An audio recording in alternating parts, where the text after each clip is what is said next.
Praise the lord. ఈరోజు వాక్య భాగం మొదటి దినవృత్తాంతాల గ్రంథం 29వ అధ్యాయం 14వ వచనం. ఈ ప్రకారము మనఃపూర్వకముగా ఇచ్చు సామర్థ్యము మాకుండుటకు నేనెంత మాత్రపు వాడను, నా జనులెంత మాత్రపు వారు, సమస్తమును నీ వలననే కలిగెను గదా. నీ స్వసంపాద్యములో కొంత మేము నీకిచ్చి ఉన్నాము. ఈరోజు ఈ వాక్య భాగం ద్వారా దేవుడు మనతో మాట్లాడుతున్నారు.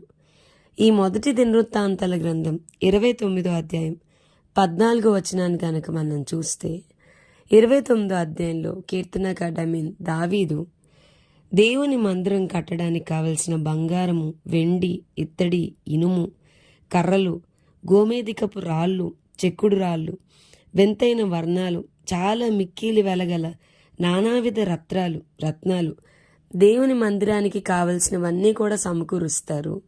అంత మాత్రమే కాదు, తన సొంతగా బంగారాన్ని అంతా కలెక్ట్ చేస్తారు. తన సొంతగా కూడా కొంచెం తీసి దేవుని మందిరానికి ఇచ్చిన తర్వాత ఇప్పుడు తనను తాను బోస్ట్ చేసుకోకుండా ఇమీడియట్గా ఏమంటున్నాడంటే, అయ్యా నీకు ఇచ్చు సామర్థ్యం మాకు ఉండడానికి నేను ఎంత మాత్రపు వాడను, నా జనులు ఎంత మాత్రపు వారు అని అంటున్నారు. ఈ వాక్యం నుంచి మనం నేర్చుకునేది ఏంటో తెలుసా? దేవుడు మనతో చాలా స్పష్టంగా మాట్లాడేది. ఒక వ్యక్తిని దేవుడు హెచ్చించాలి అనుకున్నప్పుడు, ఒక వ్యక్తిని దేవుడు ఆశీర్వదించాలి అనుకున్నప్పుడు, దేవుడు ఖచ్చితంగా మస్ట్ అండ్ షుడ్గా ఆ వ్యక్తిలో చూసే ఒక లక్షణం ఏంటంటే దీన మనస్సు లేదా తగ్గింపు. వాక్యం చెప్తుంది కదా, ఘనతకు ముందు వినయం ఉండును అని చెప్పని. అలాగే నాశనానికి ముందు గర్విష్టి హృదయం మనం కలిగి ఉంటామని కూడా వాక్యం చెప్తుంది. మనం ఆరాధించే దేవుడు అహంకారులను ఎదిరించి దీనులకు తన కృప చూపించే దేవుడు. అందుకనే వాక్యం చెప్తుంది, దేవుడు తగిన సమయమందు మిమ్మల్ని హెచ్చించినట్లు ఆయన బలిష్టమైన రెక్కల క్రింద దీన మనస్కులయుండుడి అని వాక్యం చెప్తుంది.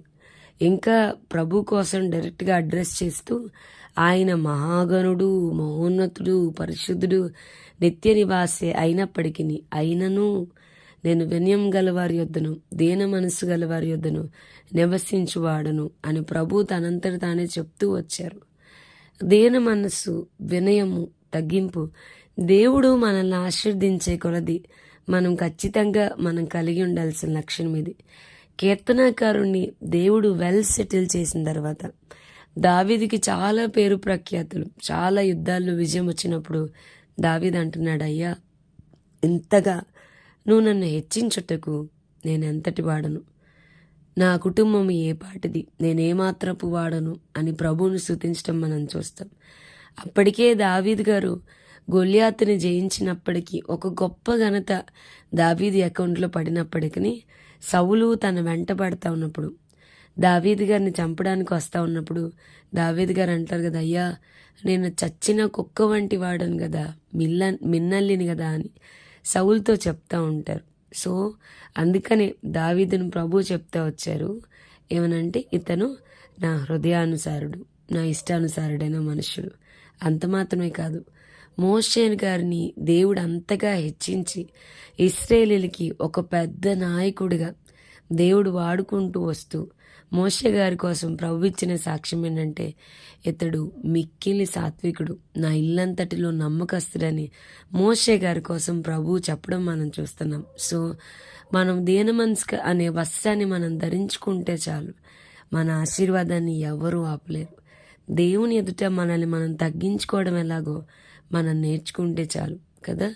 ప్రభు కూడా తనని తను తగ్గించుకుంటూ వచ్చారు, మనకి గొప్ప మాదిరి చూపెట్టారు. మనం కూడా అన్ని విషయాల్లో మనల్ని మనం ఎలా తగ్గించుకోవాలో, దేవుని సన్నిధిలో ఎలా ఉండాలటువంటి కృపను దేవుడు మనకి నేర్పించునుగాక. ఆమేన్. ప్రార్థన చేసుకుందాం. ప్రభువా, ఈరోజు వాక్య భాగం ద్వారా మీరు మాతో మాట్లాడినందుకు వందనాలు.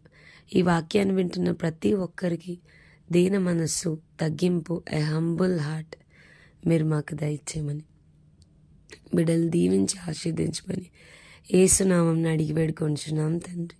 Amen. God bless you and have a blessed day.